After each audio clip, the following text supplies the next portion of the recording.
Here's a little video about one of my favorite subjects, stories. I love stories, and there are many different layers of stories, and I just want to look at all these layers with you. One layer of story, and my favorite layer, is how stories can actually encapsulate profound wisdom into this story form that can be passed on through generations and through cultures and through time. It's a beautiful way to keep some perennial, essential truths about our human condition in a way that is very engaging and very accessible. That's a beautiful part of stories. And we humans are extremely good at telling stories, actually. I've been telling stories now for years, and people say, "Hey, Pascal, you're a good storyteller." The truth is, we're all really good storytellers. We tell stories all the time. We tell stories at a collective level. So this is humankind's tremendous advantage. We can imagine things so clearly and galvanize people that we can actually embody it into like a collective global existence.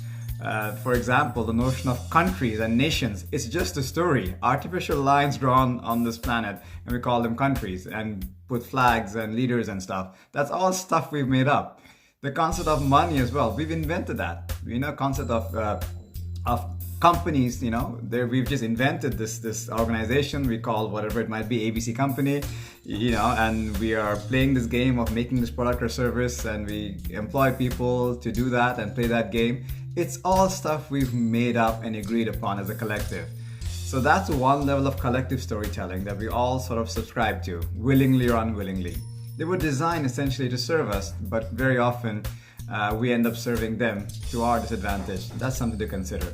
So the stories are so powerful, we embody them in the collective existence to serve us and to not lose sight of that.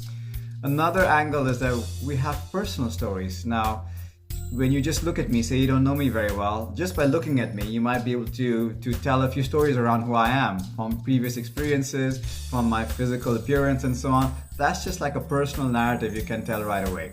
And if you know me a little bit better, there's more nuanced, more refined understanding about who I am, my skills, my characteristics, my habits, my shortcomings, my tendencies. All that stuff becomes clearer and clearer. These are all stories that reveal themselves as we hang out. And then there's that intimate storytelling as well. The stuff in my head, the voices there that I may be aware of, but I work really hard to cultivate a nice image of myself so it is well received. So to heighten all the good stuff and to quarantine all what I call the bad stuff.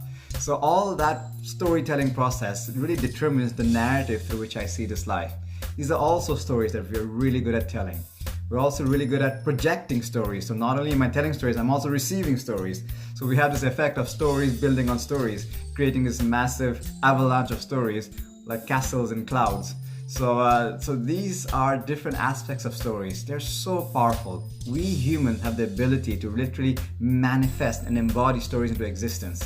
So the way I see it is the role of psychologists and psychotherapists, generally speaking, is to go deep into one's psychology and find those stories that don't serve us and they harm us. It's very helpful and go, oh, okay, that's a story I took up when I was not paying attention.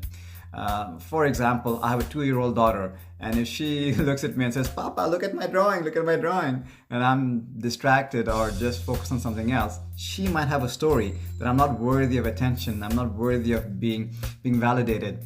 Who knows, So we pick up these stories along the way, and psychologists, psychotherapists, and so on, they do a very good job of pointing to these stories, and we realize that they don't serve us anymore.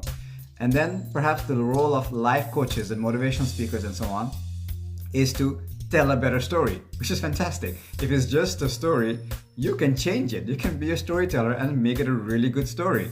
So why not, And this is where you can reframe and adapt the story to something that actually serves you and benefits you. It's beautiful. And then the yogi comes along and whispers in the ear, "Hey, relax. It's just a story.